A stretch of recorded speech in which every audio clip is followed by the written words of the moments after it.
Hello, my name is Don and I'm a school psychologist. And my name's Nick Wynn and I'm a chaplain.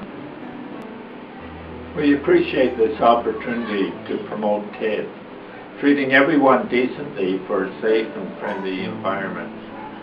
Our talk today is about being responsible, a skill we usually learn from mature adults like your parents or teachers. There are 4 characteristics to responsible behavior. The first is dependability. Responsible students know their obligations and follow through their promises. They use diaries and timetables and checklists so they can arrive at class on time and turn in their assignments by the due date. The second characteristic is hardworking. Responsible students use their time productively to the very best of their abilities. Thirdly, uses good judgment. Responsible students stop and think about the consequences of their actions before they act, and then they make good decisions that benefit everyone. The final characteristic is following rules. Responsible students know the rules and keep them to the best of their abilities in a trustworthy way. An example of responsible behavior is caring for your possessions, the classroom, school desks, and the toilets. No one likes arriving in a dirty classroom, finding gum on the desk, or visiting a vandalized toilet. Remember, being responsible means treating everyone decently for a safe and friendly school. The dictionary definition of responsible is to be in control of or have authority over. It refers to being answerable or accountable as to something within one's power, control or management.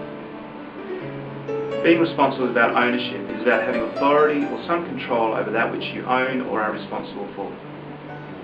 Some things that we can be responsible for are possessions, our property, our relationships, our actions, our words, and ourselves. Some people have huge responsibilities. Some people who are business managers or principals or prime ministers or presidents have huge responsibilities, some of which can cause huge amounts of stress. Other people don't have so much responsibility.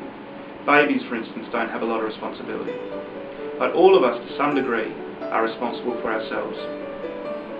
Something that we can think sometimes is that being responsible is a little bit boring. It's kind of something you do when you get older, get married, have kids, settle down and be responsible. But this is not the case. Being responsible actually sets you free. An example of this is if you take responsibility for, say, your future, and you think about what you want to do, you really think about what you want to do, and you set some goals, you get some qualifications, and you set about the task of getting to where you want to go. It frees you up to do what you want to do, rather than doing a job or doing something you don't want to do. Another thing about being responsible that leads to freedom is that it causes people to trust you more.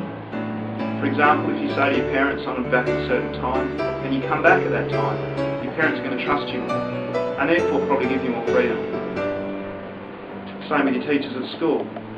If you say you're going to do something, or if the teacher says I'm going out and we'll be back in 5 minutes, and you don't misbehave, you do the right thing and do your work in class, your teachers are going to trust you, and therefore give you more freedom. Being responsible is a good thing. It helps keep Rockingham High School safe.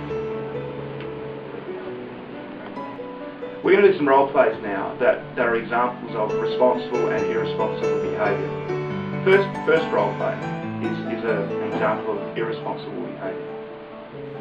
Hey Lindsay, I'm really sorry. I went out with my friends last night to this really big party, and so I didn't do our assignment. I was going to call you, but I forgot to, so I haven't done the assignment yet. Well, Shannon, gee, every time we do assignments together you do this. I can't rely on you. Now you have to let the whole group down. The whole group is going to get like an F now because of you. I don't like you anymore. I don't want to be in your group anymore. The second role play that we're going to do is responsible behaviour. Did you do the group assignment that we had due today, Shannon? I sure did, Lindsay, not a worry at all. I had this party on yesterday, but I knew how to get this assignment done, so I missed it, and I've typed it all up and I've spell checked it. I even got my mum to check it for us, so I've kept the promise and I've done the assignment. Fantastic, Shannon. Way to go. You're great. I think you're really responsible. I want to be in your group from now on. I think you're great. I think you're wonderful.